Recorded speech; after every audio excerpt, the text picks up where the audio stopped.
जी भाई साहब, मैं पहुंच गई हूँ अपने कॉलेज में और ये ऐसा कॉलेज है जहाँ पर बिल्कुल भी पढ़ाई नहीं होती। पढ़ाई किताबों के अलावा यहाँ पे कुछ भी नहीं लेके जाया जाता, बल्कि अपने सिर्फ इतने बड़े बड़े बस्ते उठा के लेके जाते हैं, क्योंकि ये है फैशन और टेक्सटाइल का कॉलेज। हाँ जी। उसके बाद जब हम यहाँ पे पहुँचे हैं तो हमारे एक हफ्ते के अंदर सिर्फ और सिर्फ एक दिन ऐसा होता है जहाँ पे हम लोग काम करते हैं। और ये बच्ची जो है वी की बहुत बड़ी फ़ैन है, इसलिए इसे अपने फ़ोन के पीछे ही इसे चिपका लिया हुआ। मैंने कहा चलो अच्छी बात है। उसके बाद हम जाते हैं कैंटीन पे। कैंटीन पे जाने के बाद हम उससे बातें करते हैं, उनसे कहते हैं कि हमें कुछ नहीं चाहिए। वो कहता है हमें पता है कि आपके पास पैसे कोई नहीं है और आपने कुछ नहीं खाना।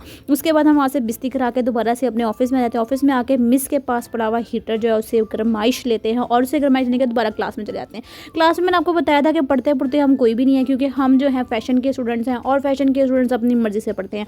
ठीक है। उसके बाद जो है ना हमने खेली यहाँ पे ऊनो, क्योंकि हमारा एक अदद बच्चा जो है वो ऊनो खरीद कर ले आया है।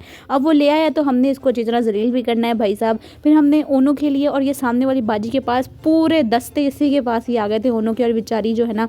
फिर उसके बाद हम वापस जा रहे हैं। वापस जाते हुए जो है वो हमें पहली दफ़ा ग्रीन बस में जगह मिली है और मेरी खुशी इंतहा की।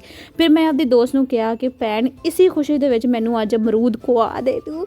फिर उसने मुझे अमरूद लेके दिए।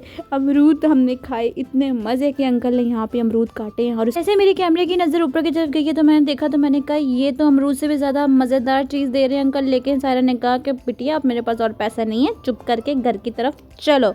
उसके बाद हम घर की तरफ जा रहे हो। Okay bye bye Tata.